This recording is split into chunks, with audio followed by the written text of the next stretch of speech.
윤석열 대통령께서는 의료 현장 체감과 대통령실 메시지가 괴리돼 있다 하는 질문에 대해서 이는 증언에 대해서 완강히 거부하는 분들의 주장이다.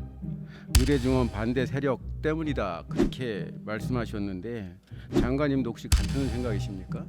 예, 저희 지금 응급 의료만 한정해서 보면은 저희가 이제 매일 그 객관적인 지표를 내고 있습니다. 그래서 그걸 보시면은 어떤 판단이 서질 수 있을 거고요. 저희 복지부는 그 지표에만 매달리지 않고 아니 의대 증언 반대 세력 때문이라고 말씀하셨는데 네, 장관님도 같은 생각이냐고 물었습니다. 상당 부분 영향은 있다고 생각이 듭니다. 저는 보건복지부 장관께 질문하겠습니다. 어제 이 자리에서 제가 의료 대란에 따른 국민의 고통에 대해서 총리께서 사과할 의향이 없냐고 물었는데 총리께서는 끝까지 사과를 거부하셨습니다. 혹시 그 의료 정책을 책임지는 장관으로서 네, 장관님께서 국민께 사과할 의향은 없으십니까? 네, 지금 의료계 응급실 문제의 원인을 떠나서 이렇게 국민들이 힘들어하시고 환자들이 고통받는 거에 대해서는 복지부 장관으로서 송구스럽게 생각합니다. 예, 감사합니다. 대통령께서 사과 안 하는 걸로 유명한데 사실 많은 국민들이 현 정부에 불만을 갖는 중요한 이유 중에 하나가 바로 그런 태도 때문입니다. 어제 총리께서도 사과를 하셨다면은 국민들께 조금이라도 위로가 됐을 텐데 너무도 당당한 자세로 사과를 거부하는 모습에 사실 제가 당혹스러울 정도였습니다.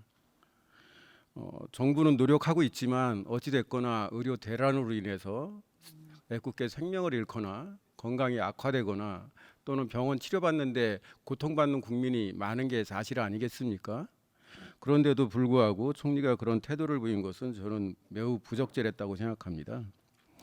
그 윤석열 대통령께서는 지난 29일 국정 브리핑 질의응답에서 의료 현장 체감과 대통령실 메시지가 괴리돼 있다 하는 질문에 대해서 이는 증언에 대해서 완강히 거부하는 분들의 주장이다. 의대 증언 반대 세력 때문이다. 그렇게 말씀하셨는데 장관님도 혹시 같은 생각이십니까? 예, 저희 지금 응급 의료만 한정해서 보면은 저희가 이제 매일 그 객관적인 지표를 내고 있습니다. 그래서 그걸 보시면은 어떤 판단이 서질 수 있을 거고요. 저희 복지부는 그 지표에만 매달리지 않고 아니 의대 증언 반대 세력 때문이라고 말씀하셨는데 네, 장관님도 같은 생각이냐고 물었습니다. 상당 부분 영향은 있다고 생각이 듭니다.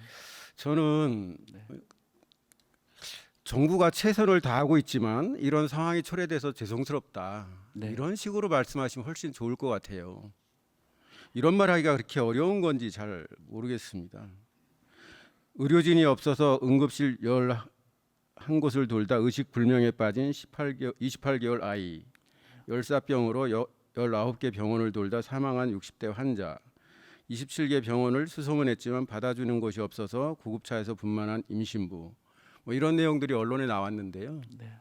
사실 응급실 뺑뺑이 얘기는 과거도 있었지만 네. 지금 이번에는 차원이 다르다. 그런 얘기 많지 않습니까? 저는 이런 게 언론에 보도된다는 사실, 이게 대한민국이라는 현실이 사실 믿기지가 않습니다. 아마 많은 국민들이 그러하실 텐데요. 근데 대통령실에서는 사망하지 않아도 될 사람이 응급실 뺑뺑이로 사망했는지 확인하기 어렵다. 이런 말도 했습니다.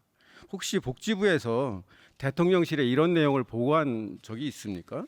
그렇지는 않고요. 그것은 무엇이냐 하면은 이게 환자가 돌아가셨을 때 정확한 원인을 알아야 대응을 할 수 있지 않겠습니까?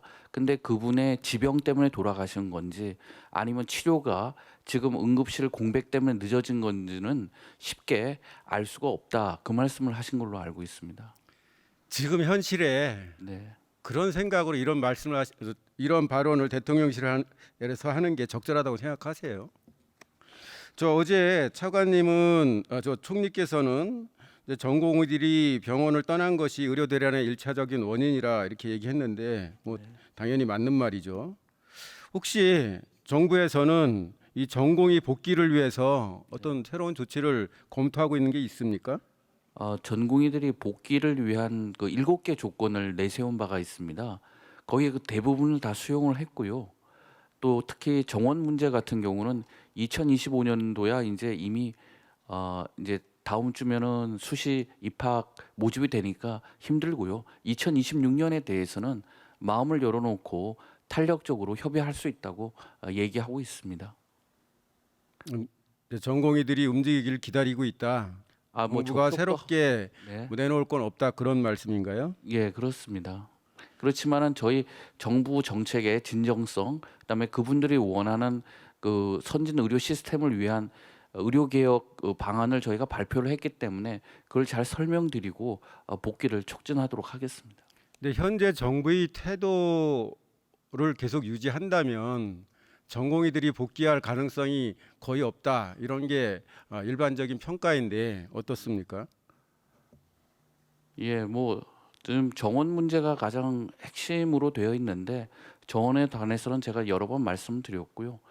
그다음에 의원님께서도 이제 정부에게 그 대화 촉구를 해주시는 건 감사한데 이 세계에서 유례가 없습니다.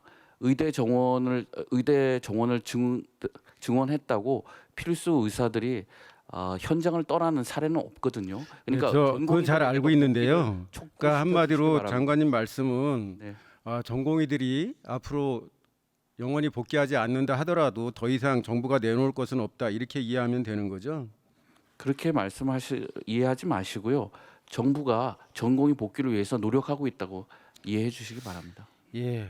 어쨌거나 이제 전공의들이 현 상태에선 돌아올 가능성이 희박하고 만약 이 결과가 이렇게 끝난다면은 결국은 우리나라 의료 체계에 장기적이고 심대한 부작용이 있을 것 뻔하지 않습니까? 의원님, 의료 개혁을 안 했으면은 이러한 지금 우리나라가 자랑하는 그 질 높은 그 의료 시스템이 유지가 안 되는 겁니다. 그래서 그거를 그러니까 여기서 의료 의료 개혁을 체계를 개선하기 위해서 개혁을 했는데 네. 어쨌든 최종적으로 나온 결과가 결국 우리나라 의료 체계에 심대한 타격과 부작용을 초래하는 걸로 끝난다면은 결국은 그 책임의 최종적인 것은 정부에게 있는 것이죠. 예, 뭐 책임은 정부한테 있는데 예. 그런 결과가 나오지 않도록 노력하겠습니다. 예, 더 각고의 노력해 주시기 바랍니다. 현장에서 네. 저희들이 현장에서 돌아다니면서 받는 그런 체감, 느낌과 정부에서 반응하는 게 또 특히 대통령이 보여주는 반응이 너무도 다릅니다. 더 분발하겠습니다. 예, 다음은 지영미 질병관리청장님 어디 계신가요? 네, 여기 있습니다. 여기 있습니다. 예, 예.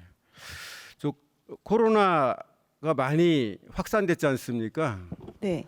예, 특히 8월 한 달간 코로나 치료제 구하느라고 많은 환자들이 병원, 약국 돌아다니고 또 불편을 겪었는데 왜 이런 일이 발생했습니까? 네.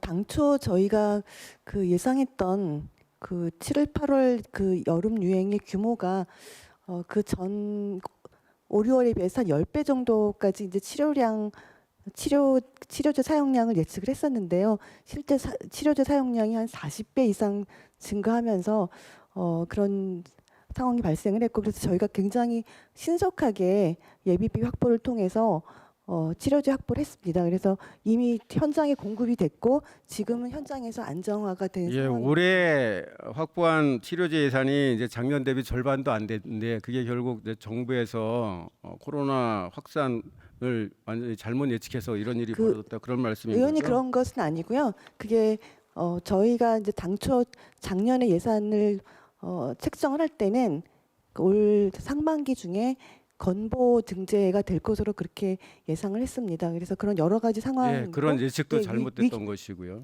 아니 예측이 잘못된 건 아니고 그 원래 예정돼 있던 겁니다. 왜냐하면 이제 계속 위기를 관리할 수는 없고요. 예, 저 예, PPT 좀 띄워주세요.